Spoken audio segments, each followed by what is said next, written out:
जल्दी से इधर आओ मम्मी, देखो ना चाचू को क्या हो गया है। शिवानी जोर से चिल्लाई। शिवानी की आवाज़ सुनकर राशि रसोई का काम छोड़कर तेजी से कमरे में गई। उसने देखा उसके देवर पिंटू के मुंह से झाग निकल रहे थे और सारा शरीर अकड़ सा गया था और मुंह से भी घूं घूं की आवाज़ आ रही थी। राशि उनकी ऐसी हालत देखकर एकदम से घबरा गई और तुरंत डॉक्टर को फ़ोन किया। आज ही तो उसके सास ससुर और उसके पति शहर से बाहर एक शादी में गए हैं। पिंटू भी शादी अटेंड करने ही अपने हॉस्टल से आया था, पर तबीयत ठीक ना होने के कारण घर पर ही रुक गया था। थोड़ी सी देर में ही डॉक्टर साहब आ गए। उन्होंने पिंटू को देखकर बताया कि इन्हें मिर्गी का दौरा पड़ा है, आप इन्हें तुरंत अस्पताल में भर्ती करवा दें, वहाँ इनकी अच्छी तरह से देखरेख हो जाएगी। तुरंत ही एम्बुलेंस मंगवाकर उसने उन्हें हॉस्पिटल में एडमिट करवा दिया। उसने सोचा कि अपनी सास को भी इन्फॉर्म कर दूं, पर फिर उसे ख्याल आया कि मम्मी जी कितने साल बाद अपने मायके में जा पाई हैं। वो कितना खुश थीं। अब अगर उन्हें पिंटू की तबीयत के बारे में बताऊंगी तो परेशान भी हो जाएंगी और घर लौटने की जल्दी मचा देंगी। वैसे भी डॉक्टर ने ही देखना है अस्पताल में, तो फिर उन्हें क्यों तंग करना।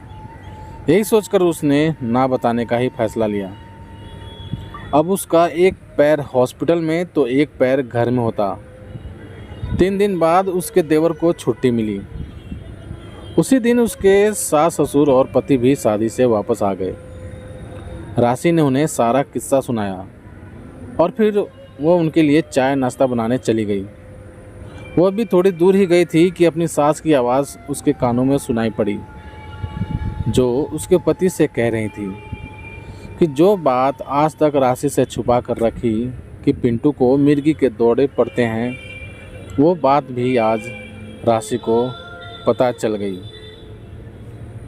अब पिंटू की शादी में बड़ी दिक्कत आ जाएगी। राशि है तो पराये घर की ही, वह हमारी बात को छिपा कर क्यों रखेगी, सारे जगत में ढिंढोरा पीट देगी। राशि उनकी बात सुनकर हैरान थी। वह सोचने लगी कि मैं ससुराल के प्रति पूरी तरह से समर्पित हूँ, फिर भी मेरे बारे में ऐसी सोच रखी जाती है। उसे याद आया कि 2 साल पहले जब उसके जेठ ने कई लाख रुपए का गबन कर लिया था, तो सब घर में आपस में खुसुर फुसुर करते हुए परेशान होते घूम रहे थे, पर उसके पूछने पर भी किसी ने उसे कुछ नहीं बताया था। उस बात का पता उसे अपनी सहेली से लगा, जो उसके जेठ के ऑफिस में ही काम करती थी। उसी ने बताया था कि पैसे जमा न करने की दशा में उसके जेठ को जेल भी भेजा जा सकता है। तब अपने ससुराल की इज्जत बचाने की खातिर उसने अपने अकाउंट से एक बड़ी रकम अपने पति के हाथ में रख दी थी और बोली थी कि घर की बात मुझे बाहर के लोगों से पता चली, क्या ये अच्छी बात है। ये बात सुनकर उसके पति उससे आंख चुराने लगे। उसके जेठ उसके द्वारा दिए गए पैसों की मदद से ही फिर जेल जाने से बच पाए थे। वो सोचने लगी, बहुत तन मन धन से ससुराल के प्रति समर्पित रहे, ये तो सब चाहते हैं, पर घर के मामलों में उसकी सलाह और घर के राज से उसे दूर रखकर उसे पराया ही समझा जाता है। वह सोचने लगी, शादी से पहले जब वह अपने मायके में रहती थी तो वहाँ भी वह तन मन धन से पूरी तरह घर वालों के लिए समर्पित थी, पर उसे हमेशा ही पराया धन, पराई अमानत ही समझा गया। जब कभी कहीं से लौटने पर उसे देर हो जाया करती तो माँ चिल्लाया करती थी, टाइम से घर आया कर, पराई अमानत है, बस तुझे इज्जत से ससुराल विदा कर दूँ तो मैं गंगा नहाऊँ।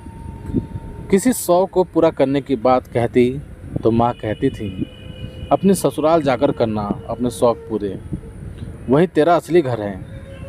तब उसके मन में यही आता था कि शादी के बाद उसे अपना घर मिलेगा, जहाँ कोई उसे पराया नहीं समझेगा। पर अब उसे समझ में आया कि ना तो मायका ही उसका, ना ससुराल ही उसकी।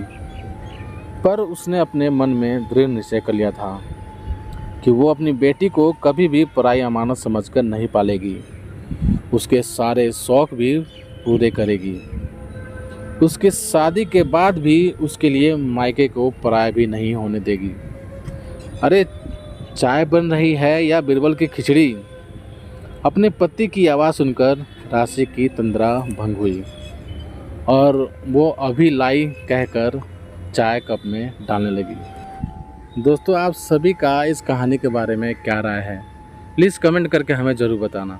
यदि कहानी आप सभी को पसंद आई हो तो लाइक करना, शेयर करना और चैनल पर नए हो तो चैनल को सब्सक्राइब भी ज़रूर कर देना। धन्यवाद।